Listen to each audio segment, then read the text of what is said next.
도쿄역 한복판 새벽 1시. 마지막 열차를 놓친 한국 남자와 일본 여자가 우연히 마주쳤습니다. 단 5시간. 그들은 서로의 언어도 제대로 통하지 않았지만 상실의 아픔만큼은 완벽하게 이해했습니다. 남자는 한 달 전 아버지를, 여자는 3년 전 남편을 잃었죠. 고장난 시계 앞에서 나눈 캔커피 2잔. 폭우가 쏟아지던 그 밤 두 사람은 서로에게 가장 깊은 비밀을 털어놨습니다. 그리고 새벽 5시 여자는 자신의 손목시계를 남자에게 건네며 열차에 올랐습니다. 다시는 만나지 못할 거라 생각했던 그들. 하지만 석 달 뒤 서울의 한 전시장에서 기적 같은 재회가 이뤄집니다. 한국과 일본 국경을 넘은 이 아름다운 사랑 이야기가 지금 전 세계를 감동시키고 있습니다. 과연 그들은 어떻게 다시 만나게 됐을까요? 이 영상이 마음에 드신다면 구독과 좋아요, 알림 설정 꼭 부탁드립니다. 댓글로 여러분의 생각도 들려주세요. 안녕하세요. 저는 박준호입니다. 35살 한국에서 철도 엔지니어로 일하고 있습니다. 지금부터 제가 들려드릴 이야기는 제 인생에서 가장 운명적이었던 하룻밤에 관한 것입니다. 그날은 도쿄 출장 마지막 날이었어요. 일본 철도청과의 회의가 예상보다 길어지면서 저는 정신없이 도쿄역으로 달려갔습니다. 밤 11시 52분, 제 손목시계가 가리키는 시각이었죠. 호텔로 가는 마지막 열차 시간까지 고작 8분 남은 상황이었습니다. 계단을 뛰어내려가는데 발목이 휘청했어요. 서류 가방이 바닥에 떨어지고 안에 들어있던 설계도면들이 사방으로 흩어졌습니다. 황급히 주워 담고 플랫폼에 도착했을 때 열차의 빨간 후미등이 저 멀리 터널 속으로 사라지고 있었어요. 아, 놓쳤구나. 그 순간 제 온몸에서 힘이 빠졌습니다. 대합실로 향하는 제 걸음은 무거웠어요. 하루 종일 이어진 회의, 통역을 거쳐야 하는 지루한 설명들, 낯선 도시에서의 외로움까지 한꺼번에 몰려왔습니다. 특히 한 달 전 아버지 장례를 치른 뒤로 모든 게 힘겹게 느껴졌죠. 대합실 의자에 털썩 주저앉았습니다. 천장의 형광등이 너무 밝았어요. 주변을 둘러보니 이 늦은 시각에도 몇몇 사람들이 벤치에 앉아 있었습니다. 다들 피곤한 표정이었죠. 저도 모르게 한숨이 나왔어요. 그때였습니다. 제 앞 의자에 누군가 조용히 앉는 기척이 느껴졌어요. 고개를 들자 한 여성이 제 맞은편에 앉아 있었습니다. 단정한 네이비 블루 유니폼, 어깨에 걸친 기내용 가방, 그리고 말끔하게 올린 머리. 항공사 승무원이 분명했어요. 그녀는 천천히 가방을 내려놓고 깊은 한숨을 쉬었습니다. 그 한숨 소리가 이상하게 제 귀에 또렷하게 들렸어요. 제가 방금 쉬었던 한숨과 똑같은 무게감이 느껴졌거든요. 저는 무심코 그녀를 바라보고 있었나 봅니다. 그녀가 고개를 들어 저와 눈이 마주쳤어요. 순간 당황해서 시선을 돌리려는데 그녀가 작게 미소 지으며 일본어로 말을 건넸습니다. 당신도 놓치셨나 보네요. 그 말투에는 동질감 같은 게 묻어났어요. 저는 서툰 일본어로 대답했습니다. 네, 8분 차이로 놓쳤어요. 제 발음이 어색했는지 그녀가 부드럽게 웃었습니다. 하지만 비웃는 게 아니라 공감하는 듯한 웃음이었죠. 그녀가 말했어요. 저는 사올이라고 합니다. 오늘 방콕에서 돌아오는 비행이었는데 연착되는 바람에 집으로 가는 열차를 놓쳤네요. 38살인데 이런 일이 처음이에요. 저도 자연스럽게 자기소개를 했습니다. 박준호입니다. 한국에서 왔고요. 철도 엔지니어로 일하고 있어요. 출장 마지막 날인데 회의가 늦게 끝나서요. 그녀의 눈빛이 조금 밝아졌어요. 철도 엔지니어시군요. 저는 15년째 하늘 위를 날고 있고요. 저는 그때 이상한 느낌을 받았습니다. 제가 땅 위의 길을 만드는 사람이고 그녀는 하늘의 길을 여행하는 사람이라는 게 묘하게 대조적으로 느껴졌거든요. 잠시 침묵이 흘렀어요. 대합실의 안내방송이 메아리처럼 울려 퍼졌습니다. 다음 열차는 새벽 5시 10분입니다. 아직 5시간이나 남았다는 뜻이었죠. 사오리가 작은 가방을 뒤적이더니 손소독제를 꺼내 손에 문질렀어요. 직업병이라고 말하며 씁쓸하게 웃었습니다. 그 모습이 왠지 쓸쓸해 보였어요. 저는 왜 그랬는지 모르겠지만 그 순간 이 낯선 여성에게 말을 걸고 싶었습니다. 오래된 외로움이 저를 움직인 건지도 몰라요. 저기요, 혹시 배고프지 않으세요? 대합실 구석에 자판기가 있던데요. 그녀가 잠시 망설이다 고개를 끄덕였어요. 사실 점심도 제대로 못 먹었어요. 기내식은 늘 먹는 거라 입맛이 없었거든요. 저는 자리에서 일어나 자판기 쪽으로 걸어갔습니다. 동전을 넣고 따뜻한 캔커피 2개를 뽑았어요. 하나는 블랙, 하나는 카페라떼. 어떤 걸 좋아하실지 몰라 2종류를 골랐죠. 돌아와서 2캔을 내밀었습니다. 고르세요. 그녀는 잠시 머뭇거리다 카페라떼를 선택했어요. 고맙습니다. 낯선 분의 호의를 받는 건 오랜만이네요. 우리는 다시 마주보고 앉았습니다. 캔을 따는 소리가 대합실에 작게 울렸어요. 첫 모금을 마시는 순간 그녀의 표정이 조금 풀어지는 게 보였습니다. 따뜻하네요. 이 작은 온기가 이렇게 위로가 될 줄 몰랐어요. 저도 블랙커피를 한 모금 마셨습니다. 쓴맛이 혀끝에서 퍼졌지만 이상하게 기분이 좋아졌어요. 그렇게 우리의 긴 밤이 시작되었습니다. 놓친 열차 덕분에 만난 2사람. 하늘의 길과 땅의 길. 서로 다른 세계에 살던 우리가 도쿄역 대합실이라는 작은 공간에서 교차한 거죠. 그때는 몰랐습니다.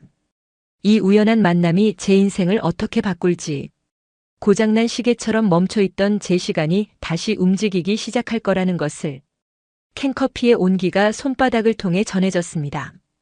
밤 12시가 다가오는 시각, 대합실은 고요했어요. 간간히 청소 직원이 지나가는 소리와 멀리서 들려오는 안내 방송 소리만이 정적을 깼습니다. 사오리가 커피를 한 모금 더 마시고는 캔을 가만히 들여다봤어요. 저는 그녀의 옆모습을 슬쩍 바라봤습니다. 유니폼은 단정했지만 어깨가 조금 축 처져 있었고 눈가에는 피곤함이 역력했어요. 오늘 비행은 어땠나요? 제가 조심스럽게 물었습니다. 그녀가 작게 한숨을 쉬었어요. 그냥 그랬어요. 방콕 노선은 5시간 정도 걸리는데 오늘따라 기류가 불안정해서 흔들림이 심했어요. 승객 중 한 분이 멀미를 심하게 하셔서 내내 신경 쓰였죠. 힘드셨겠네요. 뭐 익숙해요. 15년 하다 보니까요. 그녀가 씁쓸하게 웃었습니다. 하지만 요즘은 예전만큼 체력이 안 따라주는 것 같아요. 38이라는 나이가 실감나네요. 저는 고개를 끄덕였어요. 저도 요즘 그런 생각 많이 해요. 35인데 벌써 체력이 떨어지는 게 느껴져요. 현장에 나가면 20대 후배들 따라가기가 벅찰 때가 있거든요. 사오리가 제 쪽을 바라보며 물었습니다. 철도 엔지니어는 구체적으로 어떤 일을 하시나요? 저는 잠시 생각하다 대답했어요. 주로 철도 안전 시스템을 설계하고 점검하는 일을 합니다. 신호체계, 선로 구조, 열차 운행 안전성 같은 걸 검토하죠. 한국에서 고속철도가 많이 발전했잖아요. 그 뒤에서 안전을 책임지는 사람 중 한 명이 바로 저예요. 와, 굉장히 중요한 일이네요. 그녀의 눈빛이 조금 달라졌습니다.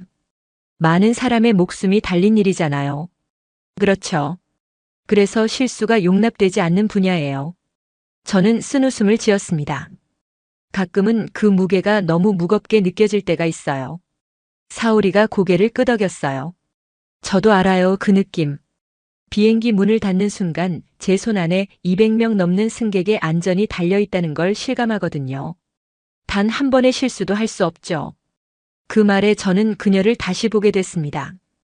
이 여성도 저와 비슷한 무게를 짊어지고 살아가는 사람이구나. 하늘과 땅이라는 차이만 있을 뿐 우리는 같은 책임감 속에서 일하고 있었던 거예요.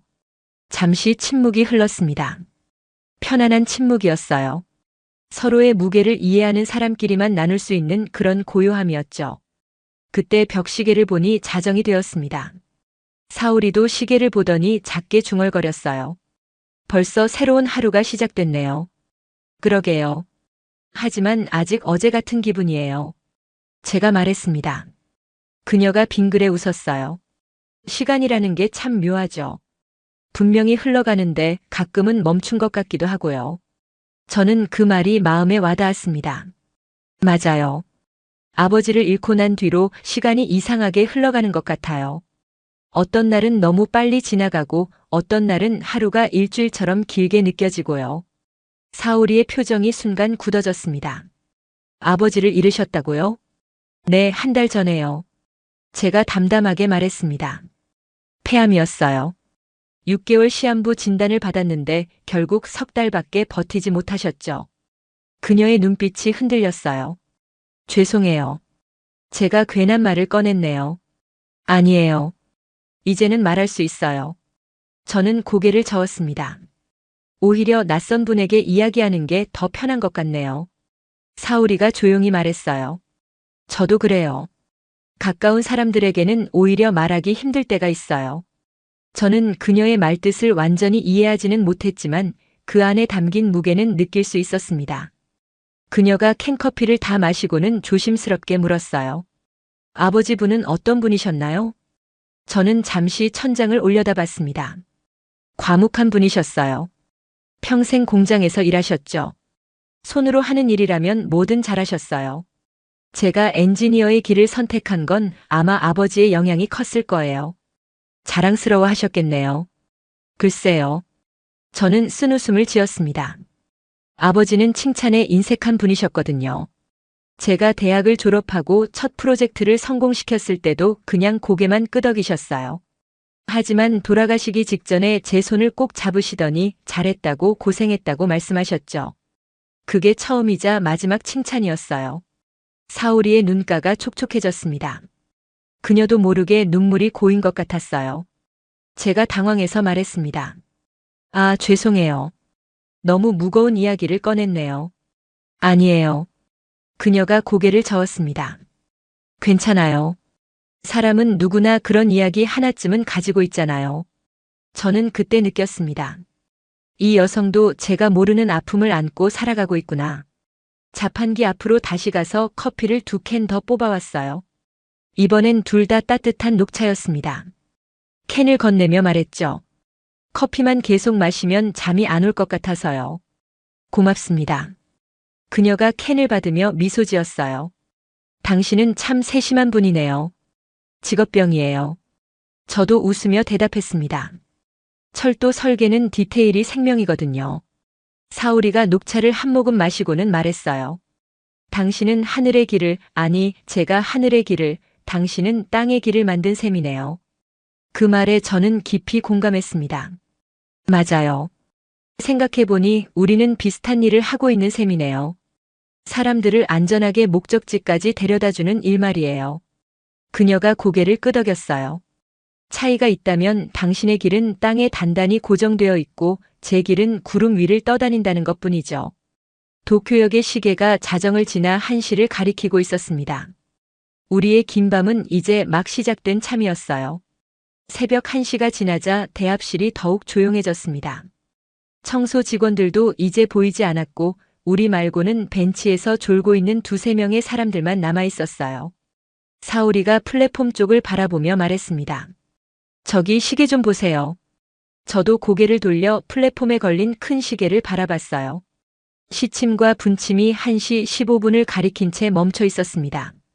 아까부터 계속 같은 시각을 표시하고 있었던 거죠. 고장났나 봐요. 제가 말했습니다. 마침 안내방송이 흘러나왔어요. 플랫폼 시계가 정비 중입니다. 불편을 드려 죄송합니다. 사오리가 작게 웃었어요. 일본에서 시계가 고장나다니 참 드문 일이네요. 이 나라 사람들은 시간에 그렇게 철저한데 말이죠. 그러게요. 저도 웃으며 대답했습니다. 한국도 비슷해요. 특히 철도 쪽은 1초의 오차도 용납하지 않거든요. 그녀가 손목시계를 내려다봤어요. 은색 밴드에 작은 다이얼이 달린 심플한 디자인이었습니다. 빛을 받아 은은하게 반짝였죠. 제 시계는 아직 움직이고 있네요. 그녀가 중얼거렸습니다. 저는 그 시계를 유심히 봤어요. 세이코 브랜드였습니다. 제법 오래된 모델 같았지만 잘 관리된 게 눈에 보였어요. 좋은 시계네요. 제가 말했습니다. 사오리가 시계를 쓰다듬으며 말했어요. 결혼 10주년 때 남편이 선물해 준 거예요. 벌써 7년 전 일이네요. 그 말에 저는 순간 멈칫했습니다. 남편이라는 단어가 제 마음 한구석을 묘하게 건드렸거든요. 아, 그녀는 기혼자구나. 하지만 사오리의 다음 말이 더 충격적이었어요. 남편을 3년 전에 잃었어요. 제 손에 들고 있던 녹차 캔이 살짝 흔들렸습니다. 죄송합니다. 제가 몰랐네요. 괜찮아요. 그녀가 담담하게 말했습니다. 교통사고였어요. 갑자기 찾아온 일이었죠. 아침에 잘 다녀오라고 인사하고 나간 사람이 저녁에는 연구차를 타고 돌아왔어요. 저는 할 말을 잃었습니다. 그저 그녀의 얼굴을 바라볼 수밖에 없었어요. 사오리가 계속 말을 이었습니다. 처음 1년은 정말 힘들었어요. 매일 밤 악몽을 꿨고 비행 중에도 집중이 안 됐죠. 회사에서 휴직을 권했지만 오히려 일을 하는 게 나았어요. 하늘 위에 있을 때만큼은 모든 걸 잊을 수 있었거든요. 저는 그제야 이해했습니다. 그녀가 왜 그렇게 피곤해 보였는지, 왜 눈빛에 깊은 그림자가 드리워져 있었는지를요. 그 시계는 그래서 더 소중하시겠네요. 제가 조심스럽게 말했습니다. 네. 사오리가 시계를 바라보며 고개를 끄덕였어요. 이 시계가 움직이는 한 그 사람도 제 안에서 살아있는 것 같아요. 시간은 정확하게 흘러가는데 제 인생은 그날 이후로 멈춰버린 것 같지만요. 저는 그 말이 너무나 잘 이해됐습니다. 아버지를 떠나보낸 뒤로 제가 느꼈던 감정과 똑같았거든요. 저도요. 제 목소리가 떨렸어요. 저도 아버지를 보내고 나서 시간이 이상하게 흘러가는 것 같아요. 분명히 한 달이 지났는데 어제 일처럼 생생하기도 하고요. 사오리가 저를 바라봤습니다. 그녀의 눈빛에 깊은 공감이 담겨 있었어요. 잠시 침묵이 흘렀습니다. 플랫폼에 고장난 시계가 여전히 1시 15분을 가리키고 있었어요. 시간이 멈춘 것처럼요. 그때 사오리가 갑자기 손목시계를 풀기 시작했습니다. 저는 놀라서 물었어요. 뭐 하시는 거예요? 그녀가 시계를 제 손에 건넸습니다. 잠깐 들고 계세요. 저는 당황해서 손을 내저었어요. 아니에요. 이건 너무 소중한 물건인데요. 괜찮아요. 그녀가 미소 지으며 말했습니다. 잠깐만이에요. 당신도 시간이 필요할 것 같아서요. 저는 조심스럽게 그 시계를 받았습니다. 생각보다 무게감이 있었어요. 단순히 금속의 무게가 아니라 그 안에 담긴 기억의 무게였죠.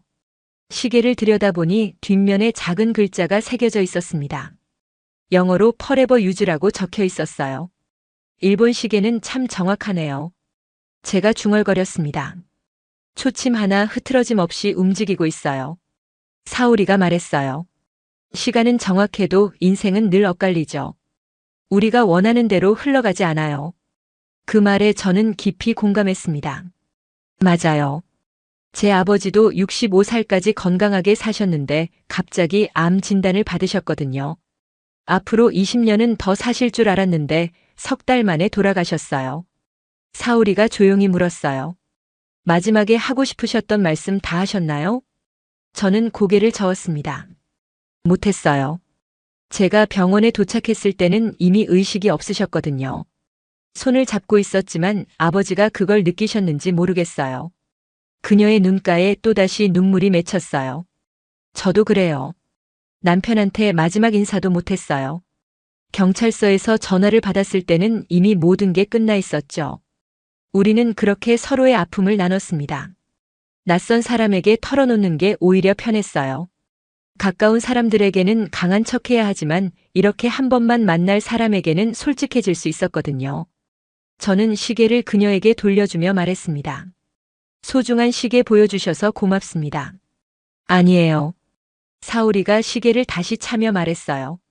이렇게 누군가와 나누니까 조금은 짐이 가벼워지는 것 같네요. 저도요. 제가 고개를 끄덕였습니다. 플랫폼에 고장난 시계는 여전히 멈춰 있었어요. 하지만 이상하게도 그 멈춘 시간 속에서 우리는 자유로움을 느꼈습니다. 시간에 쫓기지 않아도 되는 과거와 미래 사이 어딘가에 떠 있는 듯한 기분이었죠. 그날 밤 고장난 시계 덕분에 우리는 시간을 잃은 자유를 처음으로 경험했습니다. 새벽 2시가 되자 대합실의 온도가 조금 내려간 것 같았습니다. 사오리가 자신도 모르게 몸을 움츠렸어요. 유니폼 재킷만으로는 새벽 냉기를 막기에 부족했던 거죠. 추우세요? 제가 물었습니다. 괜찮아요. 그녀가 고개를 저었지만 어깨가 살짝 떨리는 게 보였어요. 저는 가방에서 여분의 가디건을 꺼냈습니다. 출장 갈 때 항상 챙겨 다니는 거였어요. 이거라도 걸치세요. 새벽엔 생각보다 쌀쌀하니까요. 사오리가 망설이다 받아들었습니다. 고맙습니다. 당신은 정말 세심한 분이네요. 직업 특성이에요. 저는 웃으며 말했습니다. 철도 안전 설계는 모든 변수를 미리 예측해야 하거든요. 날씨 변화도 그중 하나고요. 그녀가 가디건을 어깨에 걸치며 물었어요. 그 일을 언제부터 하셨어요? 대학을 졸업하고 바로요. 벌써 12년째네요. 제가 대답했습니다. 처음엔 현장 보조로 시작했는데 지금은 팀장 직책을 맡고 있어요. 대단하세요. 아니에요. 저는 고개를 저었습니다. 그냥 한 우물만 판 거죠. 사실 다른 걸 할 줄도 모르고요. 사오리가 잠시 침묵하더니 조심스럽게 입을 열었습니다.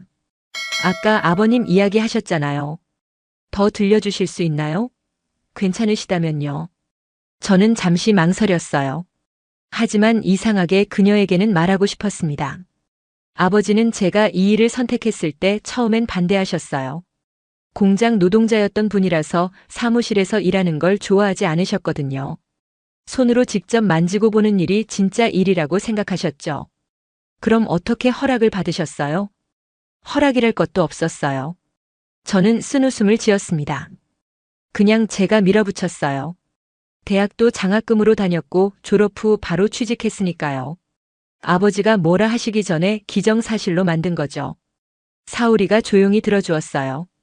그녀의 그 고요한 경청이 저를 더 말하게 만들었습니다.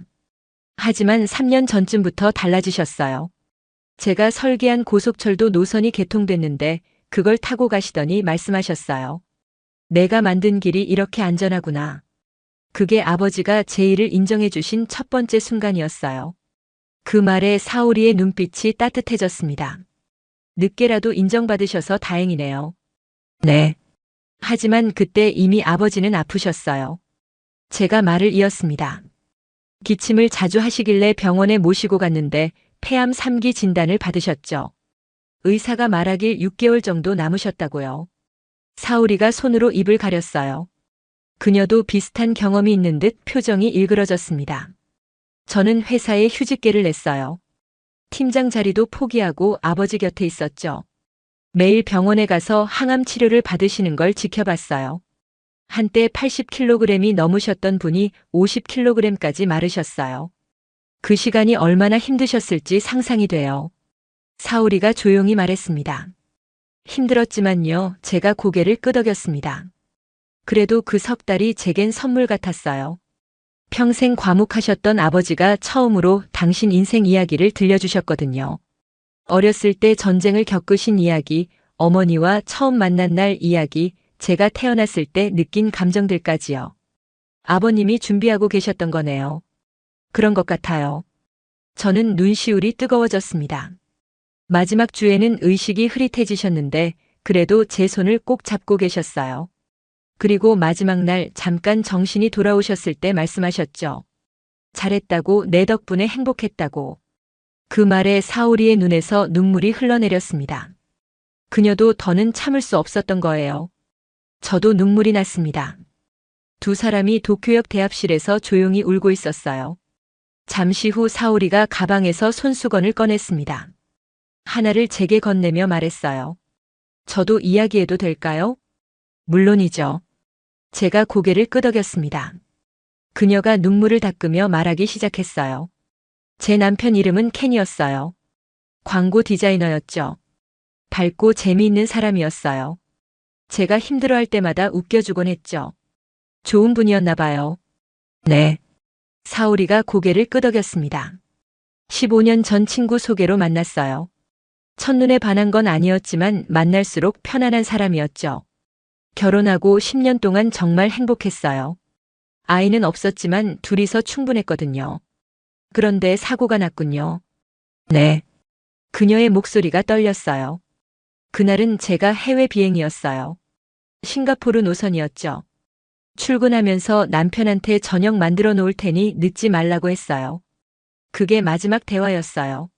저는 숨을 죽이고 들었습니다. 비행 중에 회사에서 긴급 연락이 왔어요. 사오리가 말을 이었습니다. 남편이 교통사고로 병원에 실려갔다고요. 저는 싱가포르에 내리자마자 다음 편으로 도쿄로 돌아왔어요. 하지만 병원에 도착했을 땐 이미 늦었죠. 너무 힘드셨겠어요. 제가 말했습니다.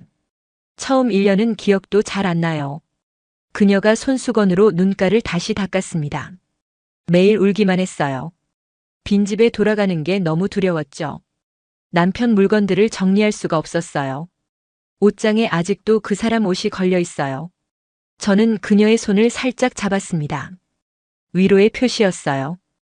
회사에서 휴직을 권했지만 저는 일을 계속했어요. 사오리가 말했습니다. 하늘 위에 있을 때만 모든 걸 잊을 수 있었거든요. 승객들을 돌보는 동안만큼은 제 슬픔을 접어둘 수 있었죠. 그래서 15년째 계속하고 계시는 거군요. 네. 그녀가 고개를 끄덕였습니다. 하지만 요즘은 체력이 떨어져서 고민이에요. 언제까지 이 일을 할 수 있을지 모르겠어요. 그만두면 무엇으로 제 일상을 채워야 할지도 두렵고요. 저는 그녀의 마음을 이해했습니다. 일이 슬픔을 잊게 해주는 유일한 방법일 때가 있으니까요. 그날 밤 도쿄역 대합실엔 두 사람의 조용한 눈물이 섞였습니다. 낯선 이에게 털어놓는 게 더 편했어요. 짐을 나눠질 수 있었거든요. 우리는 말없이 남은 녹차를 나눠 마셨습니다. 따뜻한 캔은 이미 식어 있었지만 마음은 조금 따뜻해졌어요. 새벽 3시쯤 되자 밖에서 빗소리가 들리기 시작했습니다. 처음엔 가랑비 정도였는데 점점 거세지더니 이내 폭우로 변했어요. 대합실 유리창에 빗방울이 세차게 부딪혔습니다. 사오리가 창밖을 바라보며 중얼거렸어요. 비가 오네요. 오늘 일기예보에는 없었는데. 도쿄 날씨가 원래 변덕스럽잖아요. 제가 말했습니다. 한국도 요즘 그래요. 기상 예측이 점점 어려워지고 있다고 하더라고요. 그녀가 고개를 끄덕였어요. 비행할 때 제일 조심해야 하는 게 기상 변화예요. 특히 뇌우나 태풍이 있으면 노선을 우회해야 하거든요. 위험하겠네요. 네. 사오리가 말했습니다. 하지만 익숙해요. 15년 동안 수없이 겪은 일이니까요. 승객들은 모르지만 조종실과 객실 승무원들은 항상 긴장 상태예요. 저도 비슷해요. 제가 공감하며 말했습니다. 철도 운행도 날씨에 큰 영향을 받거든요. 폭우가 오면 선로가 침수될 위험이 있고 폭설이 내리면 신호 시스템이 오작동할 수 있어요. 그러고 보니 우리 둘 다 날씨와 싸우는 직업이네요.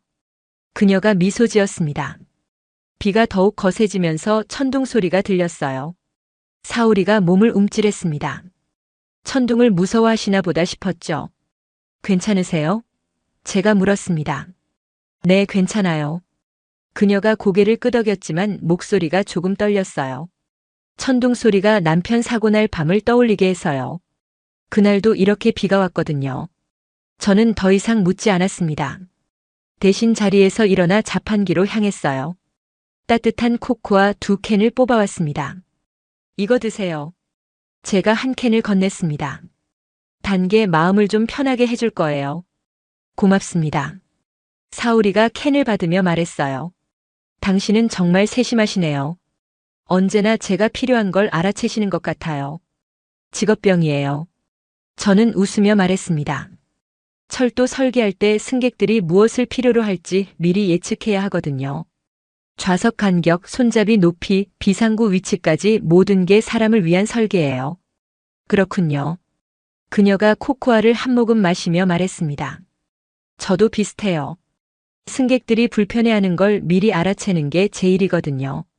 밖에서 번개가 번쩍였고 곧이어 천둥 소리가 울렸어요. 이번에는 더 가까운 곳에서 들려왔습니다. 사오리가 또다시 움찔했어요. 저는 제 재킷을 벗었습니다. 아까 드린 가디건만으로는 부족할 것 같아서요. 이거 더 걸치세요. 아니에요, 괜찮아요. 그녀가 손을 저었습니다. 그럼 당신이 추우실 텐데요. 저는 괜찮아요. 제가 재킷을 그녀의 어깨에 덮어주며 말했습니다. 감기 걸리면 비행 못하잖아요. 승무원에게 건강은 제일 중요한 거 아닌가요? 사오리가 재킷을 만지작거리며 말했어요. 이런 친절, 일본에선 요즘 보기 힘들어요. 다들 자기 일에만 바쁘거든요. 한국에선 아직 조금 남아 있습니다. 제가 대답했습니다. 특히 나이 든 세대들은 그렇죠. 제 아버지도 평생 남을 먼저 챙기는 분이셨어요. 아버님을 닮으셨나 봐요. 그녀가 따뜻한 눈빛으로 저를 바라봤습니다. 그 시선이 이상하게 제 마음을 흔들었어요. 오래전 느껴보지 못한 감정이었습니다. 비 내리는 창밖을 바라봤어요. 플랫폼에 아무도 없었고 가끔 멀리서 열차의 불빛이 스쳐 지나갔습니다. 화물열차나 회송열차였겠죠. 저 열차들도 누군가의 손길로 움직이는 거겠죠. 사오리가 말했습니다. 그렇죠. 제가 고개를 끄덕였습니다. 기관사, 관제사, 정비사, 그리고 저 같은 엔지니어까지 수많은 사람의 손길이 모여서 하나의 열차가 안전하게 움직이는 거예요. 비행기도 마찬가지예요. 그녀가 말했습니다. 조종사, 승무원, 정비사, 관제사 모두가 하나가 되어야 안전한 비행이 가능하죠. 우리 둘 다 연결의 일을 하고 있네요. 제가 말했습니다. 당신은 하늘의 연결을, 저는 땅의 연결을요. 맞아요. 사오리가 미소 지었습니다. 그리고 오늘 밤 우리 둘도 연결됐고요. 그 말에 제 심장이 뛰었습니다. 연결이라는 단어가 뭔가 특별하게 들렸거든요. 천둥 소리가 점차 멀어졌어요. 폭우도 조금씩 잦아들고 있었습니다. 하지만 우리는 그 자리에 계속 앉아 있었어요. 아까 눈물 보여서 죄송해요. 사오리가 조용히 말했습니다. 낯선 분한테 민폐를 끼친 것 같아요. 아니에요. 제가 고개를 저었습니다. 저도 울었는걸요. 오히려 고마워요. 덕분에 오랫동안 억눌러 왔던 감정을 풀어낼 수 있었어요. 저도요. 그녀가 말했습니다. 3년 동안 누구에게도 제대로 털어놓지 못했던 이야기를 오늘 밤 다 했네요. 가족이나 친구에게는 오히려 말하기 힘들 때가 있잖아요. 제가 말했습니다. 그 사람들은 저를 너무 잘 아니까 걱정시키고 싶지 않아서요. 맞아요. 사오리가 공감하며 말했어요. 하지만 당신 같은 낯선 사람에게는 솔직해질 수 있어요. 어차피 오늘 밤만 만날 사람이니까요. 그 말이 묘하게 슬프게 들렸습니다. 오늘 밤만이라니. 그렇겠죠. 내일 아침이 되면 우리는 각자의 삶으로 돌아갈 테니까요. 비가 거의 멈췄어요. 창밖으로 도쿄의 불빛들이 비에 젖어 반짝이고 있었습니다. 아름다운 밤이었어요.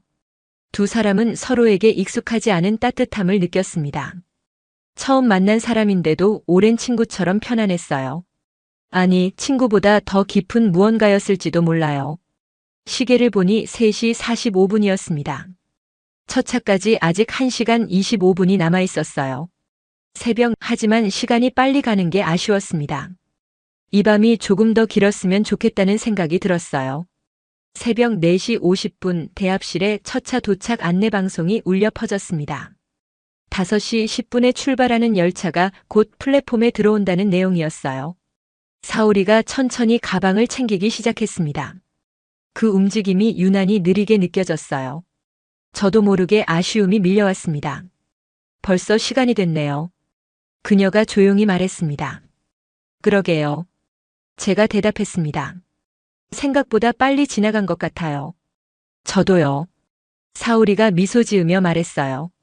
5시간이 5분처럼 느껴졌어요. 우리는 함께 자리에서 일어났습니다. 제 재킷과 가디건을 돌려받으며 그녀가 말했어요. 덕분에 따뜻한 밤이었어요. 저야말로요. 제가 고개를 끄덕였습니다. 오랜만에 마음 편한 시간이었어요.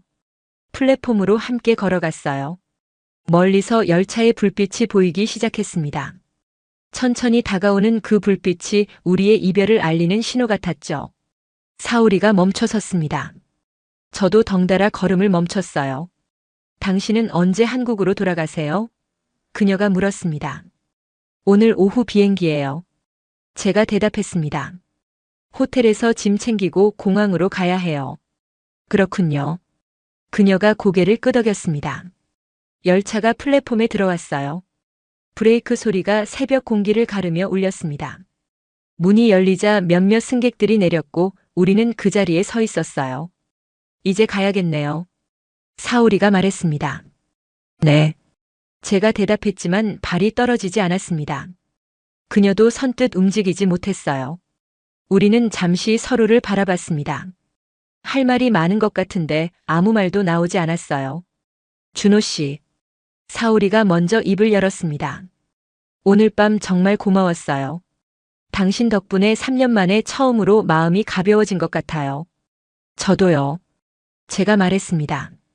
사오리 씨를 만나지 못했다면 오늘 밤은 그냥 긴 기다림으로만 기억됐을 거예요. 그녀가 가방에서 무언가를 꺼냈어요. 손목시계였습니다. 남편이 선물해준 그 소중한 시계요. 이거 받아주세요. 사오리가 시계를 제 손에 쥐어주었습니다. 저는 깜짝 놀라 손을 저었어요. 안 돼요. 이건 너무 소중한 물건이잖아요. 남편분이 주신 거잖아요. 그래서 드리는 거예요. 그녀가 말했습니다. 이 시계는 3년 동안 제 시간을 멈춰있게 만들었어요. 하지만 오늘 밤 당신을 만나면서 다시 시간이 흐르기 시작한 것 같아요. 이제 놓아줄 때가 된 것 같아요. 하지만 제가 망설였습니다. 당신은 아버님을 보내고 시간이 멈춘 것처럼 살고 계시잖아요. 사오리가 제 눈을 바라보며 말했습니다. 이 시계가 당신의 시간을 다시 움직이게 해주길 바래요. 저는 시계를 꽉 쥐었습니다. 무게가 느껴졌어요. 단순한 금속의 무게가 아니라 그녀의 마음의 무게였습니다. 잘 간직하겠습니다. 제가 떨리는 목소리로 말했습니다. 열차 출발 안내 방송이 흘러나왔어요. 사오리가 천천히 열차 쪽으로 걸어갔습니다. 문 앞에서 그녀가 돌아봤어요. 도쿄에 또 오시게 되면 연락주세요. 그녀가 말했습니다. 제가 고개를 저었어요. 솔직히 말하자면 도쿄에 오는 건 이번이 마지막 일지도 몰라요. 이 프로젝트가 끝나면 다른 도시로 발령 날 가능성이 높거든요. 사오리의 표정이 잠시 어두워졌습니다. 그렇군요. 하지만 오늘 밤은 절대 잊지 않을 거예요. 제가 말했습니다. 사오리 씨를 만난 이 우연을, 나눈 이야기들을, 함께한 시간들을요. 저도요. 그녀가 미소 지었습니다. 오늘은 잊지 않을게요. 출발 벨이 울렸어요. 사오리가 서둘러 열차에 올라탔습니다. 문이 닫히기 직전 그녀가 손을 흔들었어요. 저도 손을 들어 답했습니다. 문이 천천히 닫혔어요. 유리창 너머로 그녀의 모습이 보였습니다. 저를 바라보고 있었어요. 저도 그녀를 바라봤습니다. 열차가 움직이기 시작했습니다. 천천히, 아주 천천히요. 사오리의 모습이 점점 멀어졌어요. 그녀는 여전히 저를 바라보고 있었고 저도 그녀를 놓치지 않으려 했습니다. 열차가 속도를 내기 시작했어요. 사오리의 얼굴이 흐릿해졌습니다. 그리고 마침내 열차는 터널 속으로 사라졌어요. 저는 한참 동안 그 자리에 서 있었습니다. 빈 플랫폼에 혼자 남겨진 채로요. 손에 쥔 시계를 내려다봤어요. 초침이 규칙적으로 움직이고 있었습니다. 뒷면의 글자가 새벽 햇살에 반짝였어요. Forever Yours. 시계를 손목에 찼습니다. 조금 작았지만 이상하게 편안하게 느껴졌어요. 시침은 새벽 5시를 가리키고 있었습니다. 새로운 하루가 시작되는 시각이었죠. 하지만 제게는 뭔가 끝나버린 것 같은 기분이 들었어요. 아니, 끝이 아니라 멈춤일지도 몰라요. 오늘 밤만큼 생생하게 느껴지는 순간은 다시 오지 않을 것 같았거든요. 대합실로 돌아갔습니다. 우리가 앉았던 의자가 그대로 있었어요. 자판기 앞에는 우리가 마셨던 캔들이 분리수거함에 놓여 있었고요. 모든 게 꿈처럼 느껴졌습니다. 정말 그녀를 만난 게 맞나 싶었어요. 하지만 손목의 시계가 증명하고 있었습니다. 이 모든 게 실제로 일어난 일이라고요. 다음 열차를 기다리며 벤치에 앉았어요. 피곤했지만 잠이 오지 않았습니다. 사오리의 모습이 자꾸만 떠올랐거든요. 그녀는 지금쯤 집에 도착했을까요? 3년 동안 혼자 살았다던 그 빈집에요. 남편의 옷이 아직도 걸려있다던 그 집에요. 문득 궁금해졌습니다. 오늘 밤 이후로 그녀의 삶이 조금이라도 바뀔까요? 제 삶은 어떻게 바뀔까요? 손목시계를 다시 봤어요. 5시 20분. 시간은 계속 흘러가고 있었습니다. 하지만 이상하게도 제 마음속 어딘가는 여전히 그 새벽 1시 52분에 멈춰 있는 것 같았어요. 처음 그녀를 만났던 그 순간에요. 도쿄의 새벽은 밝아오고 있었습니다. 도쿄에서 돌아온 지 석 달이 지났습니다. 계절은 여름에서 가을로 바뀌어 가고 있었어요. 서울의 거리에는 낙엽이 떨어지기 시작했고 바람도 제법 선선해졌습니다. 저는 새로운 프로젝트에 투입됐어요. 부산과 서울을 잇는 고속철도 노선 안전 시스템 재정비 작업이었습니다. 매일 회의와 현장 점검으로 바쁜 나날을 보냈죠. 하지만 바쁜 와중에도 그 새벽이 자꾸 떠올랐습니다. 도쿄역 대합실, 캔커피, 고장난 시계, 그리고 사오리의 얼굴이요. 특히 그녀가 열차를 타고 떠나던 순간이 생생하게 기억났어요. 손목에는 여전히 그녀가 준 시계를 차고 있었습니다. 처음엔 어색했지만 이제는 제 몸의 일부처럼 느껴졌어요. 출근할 때도 현장에 나갈 때도 심지어 잠들 때도 빼지 않았습니다. 회사 동료들이 물었어요. 새 시계 샀어요? 괜찮은데요. 선물 받은 거예요. 저는 그렇게만 대답했습니다.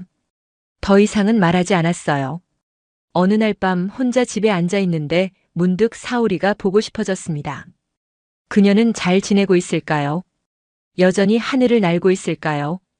그날 밤 이후로 조금이라도 마음이 가벼워졌을까요? 연락처를 몰랐어요. 그냥 각자의 이름만 알고 헤어진 거였죠. SNS를 검색해봤지만 일본 이름으로는 찾기가 쉽지 않았습니다. 한 달쯤 지났을 때 저는 결심했어요. 그녀에게 편지를 쓰기로요. 주소는 몰랐지만 그녀가 일한다던 항공사로 보내면 전달될 거라고 생각했습니다. 편지지를 꺼내 펜을 들었어요. 하지만 첫 문장부터 막혔습니다. 뭐라고 시작해야 할까요? 안녕하세요. 잘 지내시나요? 모두 어색하게 느껴졌어요. 결국 이틀 동안 고민한 끝에 편지를 완성했습니다. 길지 않았어요. 그저 그날 밤 이후로 어떻게 지냈는지 그녀 덕분에 조금씩 일상이 회복되고 있다는 내용이었죠. 그리고 한 가지를 더 적었습니다. 석 달 뒤 서울에서 사진전을 연다는 소식이었어요. 사실 사진은 제 취미였습니다. 철도와 역 그리고 그곳을 오가는 사람들을 찍는 게 좋았거든요. 도쿄 출장 때도 카메라를 들고 다녔고 그날 밤 도쿄역 대합실도 몇 장 찍어뒀었어요. 사오리와 함께 있었던 그 새벽도 몇 장 남겨뒀습니다. 그녀가 창밖을 바라보는 뒷모습, 커피캔 2개가 놓인 벤치, 고장난 플랫폼 시계까지요. 물론 그녀 얼굴은 정확히 나오지 않게 각도를 조절했어요. 초상권 문제도 있었고 뭔가 그 순간을 있는 그대로 보존하고 싶었거든요. 한 사진 동호회 회원이 제 작품들을 보고 제안했습니다. 전시회를 열어보는 게 어떻겠냐고요. 철도와 사람의 연결에 관한 이야기가 감동적이라고 했습니다. 처음엔 거절하려 했어요. 하지만 문득 이게 기회일 수도 있겠다는 생각이 들었습니다. 사오리를 다시 만날 수 있는 기회요. 전시회 준비는 생각보다 복잡했어요. 작품 선정, 액자 제작, 전시장 대관까지 신경 쓸 게 많았습니다. 회사 일과 병행하느라 정신이 없었죠. 하지만 도쿄역 사진들을 정리하면서는 마음이 편안해졌어요. 그날 밤의 기억들이 생생하게 되살아났거든요. 특히 한 장의 사진이 마음에 들었습니다. 벤치에 놓인 커피캔 2개, 그 뒤로 보이는 고장난 시계, 그리고 흐릿하게 보이는 두 사람의 실루엣. 제목은 정했어요. 멈춘 시간 속의 연결이라고요. 편지를 다 쓰고 나서 그 사진을 한 장 인화해서 함께 넣었습니다. 그녀가 이걸 보면 그날 밤을 기억해낼 거라고 믿었어요. 우편함에 편지를 넣는 순간 가슴이 두근거렸습니다. 그녀가 이 편지를 받을까요? 읽어줄까요? 혹시 서울까지 와줄까요? 기대하지 말자고 다짐했어요. 그녀에게는 그날 밤이 그저 우연한 만남에 불과할 수도 있으니까요. 저만큼 특별하게 느끼지 않았을 수도 있죠. 하지만 마음 한구석에서는 기대가 자라고 있었습니다. 2주일이 지났어요. 답장은 오지 않았습니다. 3주가 지나도 마찬가지였죠. 아마 편지가 전달되지 않았나 보다 싶었어요. 혹은 그녀가 읽고도 답하지 않기로 한 걸 수도 있었고요. 전시회 날짜가 다가왔습니다. 2주일 앞으로 다가왔을 때 저는 포기했어요. 그녀는 오지 않을 거라고요. 그런데 전시회 일주일 전이었습니다. 퇴근하고 집에 돌아왔는데 우편함에 국제 우편 하나가 꽂혀 있었어요. 발신지를 보자마자 심장이 뛰었습니다. 일본 도쿄. 항공사 주소였어요. 손이 떨려서 봉투를 뜯는데 한참 걸렸습니다. 안에는 짧은 편지 한 장이 들어 있었어요. 준호 씨, 편지 잘 받았습니다. 도쿄역의 그 시계 정비가 끝나서 다시 움직이고 있어요. 저도 마찬가지예요. 그날 밤 이후로 조금씩 앞으로 나아가고 있습니다. 전시회 날짜를 달력에 표시해뒀어요. 꼭 가겠습니다. 준호 씨가 보는 세상이 궁금하거든요. 그날 밤 찍은 사진도 기대되고요. 서울에서 만나요. 편지는 짧았지만 그 안에 담긴 마음은 충분히 느껴졌습니다. 저는 편지를 가슴에 품었어요. 그리고 손목시계를 내려다봤습니다. 초침이 규칙적으로 움직이고 있었어요. 일주일 뒤면 그녀를 다시 만나게 됩니다. 도쿄역이 아니라 서울에서요. 새벽이 아니라 환한 낮에요. 이번에는 이별이 아니라 다시 만남이 될 거예요. 그런 확신이 들었습니다. 손목시계가 오후 7시를 가리키고 있었어요. 시간은 멈추지 않고 계속 흘러가고 있었습니다. 우리를 향해서요. 전시회 당일 아침 저는 평소보다 일찍 잠에서 깼습니다. 가을 햇살이 창문을 통해 들어왔어요. 손목시계를 보니 아침 6시였습니다. 오늘이구나. 마음속으로 중얼거렸어요. 전시장은 서울 중심가의 작은 갤러리였습니다. 오전 11시에 개장이었지만 저는 9시부터 나가서 마지막 점검을 했어요. 액자들이 제대로 걸려 있는지, 조명은 적절한지, 작품 설명문에 오타는 없는지 일일이 확인했습니다. 벽면에는 40여 장의 사진이 걸려 있었어요. 대부분 철도와 역, 그리고 사람들의 모습이었습니다. 서울역에서 기차를 기다리는 노부부, 부산역 플랫폼을 뛰어가는 청년, 대전역에서 이별하는 연인들까지요. 하지만 가장 중요한 사진들은 전시장 안쪽에 따로 배치했습니다. 도쿄역 시리즈였어요. 총 6장이었죠. 첫 번째는 도쿄역 대합실의 전경이었습니다. 새벽의 고요함이 그대로 담겨 있었어요. 두 번째는 자판기 앞모습이었습니다. 캔커피들이 줄지어 있는 장면이었죠. 세 번째는 멈춰있는 플랫폼 시계였습니다. 1시 15분을 가리킨 채 정지한 그 시계요. 네 번째는 벤치에 놓인 커피캔 2개였습니다. 여전히 온기가 남아있는 듯한 느낌이었어요. 다섯 번째는 빗물이 흐르는 유리창이었습니다. 그날 밤 내렸던 폭우의 흔적이었죠. 그리고 마지막 6번째 사진. 그것이 가장 특별한 작품이었습니다. 흐릿하게 처리된 두 사람의 뒷모습이었어요. 벤치에 나란히 앉아 창밖을 바라보는 장면이었죠. 남자와 여자. 서로에게 기대지도 않고 그렇다고 멀리 떨어지지도 않은 적당한 거리. 그 사이의 공간이 묘하게 아름다웠어요. 제목은 연결된 순간이라고 붙였습니다. 11시가 되자 관람객들이 들어오기 시작했어요. 대부분 사진 동호회 회원들과 지인들이었습니다. 그들은 작품 하나하나를 꼼꼼히 살펴봤어요.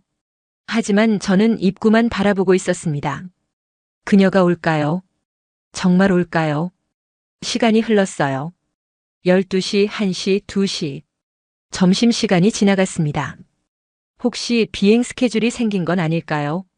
아니면 마음이 바뀐 걸까요? 온갖 생각이 머릿속을 스쳤어요. 오후 3시쯤 저는 거의 포기하고 있었습니다. 그냥 편지로만 만족해야 하나 보다 싶었어요. 그때였습니다. 전시장 문이 열리고 한 여성이 들어왔어요. 네이비 블루 원피스에 흰색 가디건을 걸친 그녀. 머리를 어깨까지 내려오게 내린 모습이 유니폼을 입었을 때와는 달랐지만 저는 단번에 알아봤습니다. 사울이었어요. 그녀도 저를 발견했습니다. 우리의 눈이 마주쳤어요. 석 달 만이었습니다. 저는 천천히 그녀에게 다가갔어요. 가슴이 두근거렸습니다. 늦으셨네요. 제가 웃으며 말했습니다. 사울이가 미소 지으며 대답했어요. 마지막 열차는 또 놓쳤네요. 그 말에 저는 웃음이 터졌습니다. 도쿄역 그날 밤이 떠올랐거든요. 괜찮아요. 제가 말했습니다. 당신을 기다렸으니까요. 그녀의 눈가에 눈물이 맺혔어요. 하지만 슬픈 눈물이 아니었습니다. 기쁨의 눈물이었죠. 사울이가 전시장을 둘러봤습니다. 벽면의 사진들을 하나씩 천천히 감상했어요. 서울역, 부산역, 대전역을 거쳐 마침내 도쿄역 시리즈 앞에 섰습니다. 그녀는 한참 동안 말없이 사진들을 바라봤어요. 특히 마지막 사진, 두 사람의 뒷모습 앞에서 오래 머물렀습니다. 이게 우리였군요. 사오리가 조용히 말했습니다. 네. 제가 대답했습니다. 그날 밤을 기록하고 싶었어요. 잊고 싶지 않았거든요. 저도요. 그녀가 저를 돌아보며 말했습니다. 그날 밤 이후로 매일 생각했어요. 저도 그랬어요. 제가 고백했습니다. 손목 시계를 볼 때마다, 열차를 탈 때마다, 커피를 마실 때마다 당신이 떠올랐어요. 사오리가 제 손목을 바라봤습니다. 그 시계를 아직도 차고 계시는군요. 매일 차고 다녀요. 제가 말했습니다. 이 시계가 제 시간을 다시 움직이게 해줬어요. 당신 말대로요. 그녀가 미소 지었습니다. 저도 마찬가지예요. 그날 밤 당신을 만나고 나서 처음으로 앞을 바라볼 수 있게 됐어요. 우리는 전시장 한쪽 벤치에 앉았습니다. 도쿄역 대합실처럼요. 편지 받고 얼마나 기뻤는지 몰라요. 사오리가 말했습니다. 당신도 저를 기억하고 있다는 게, 다시 만나고 싶어 한다는 게요. 저야말로요. 제가 말했습니다. 답장을 받고 일주일 동안 잠을 제대로 못 잤어요. 그녀가 가방에서 무언가를 꺼냈어요. 제가 보낸 편지와 사진이었습니다. 깨끗하게 보관돼 있었어요. 매일 봤어요. 사오리가 말했습니다. 출근할 때도 비행 중에도 가방에 넣고 다녔어요. 저는 가슴이 뭉클했습니다. 사오리가 창밖을 바라보며 물었어요. 준호 씨는 왜 철도 사진을 찍기 시작하셨어요? 저는 잠시 생각했습니다. 철도는 사람과 사람을 연결하잖아요. 역은 만남과 이별이 교차하는 곳이고요. 그 순간들이 너무 아름다워 보였어요. 그래서 기록하고 싶었던 것 같아요. 사오리가 고개를 끄덕였습니다. 맞아요. 공항도 비슷해요. 수많은 인연이 시작되고 끝나는 곳이죠. 우리도 그렇게 만났죠. 제가 말했습니다. 놓친 열차 덕분에요. 그리고 고장난 시계 덕분에요. 그녀가 덧붙였습니다. 우리는 함께 웃었어요. 그날 저녁 우리는 전시장 근처 작은 카페에 앉아 있었습니다. 창밖으로 서울의 저녁 풍경이 보였어요. 앞으로 어떻게 하실 거예요? 제가 조심스럽게 물었습니다. 사오리가 커피를 한 모금 마시고 대답했어요. 사실 회사에 사표를 냈어요. 다음 달이 마지막 비행이에요. 저는 놀라서 그녀를 바라봤습니다. 정말요? 네. 그녀가 고개를 끄덕였습니다. 15년이면 충분했어요. 이제 땅에서도 살아보고 싶어요. 새로운 시작을 하고 싶거든요. 그 말에 제 가슴이 뛰었습니다. 준호 씨는요? 사오리가 물었습니다. 저는 잠시 망설이다 솔직하게 말했어요. 사실 서울 발령 신청을 했어요.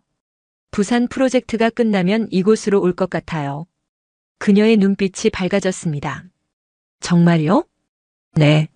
제가 고개를 끄덕였습니다. 이유가 있어서요. 무슨 이유죠? 그녀가 물었습니다. 저는 그녀의 눈을 바라보며 말했어요.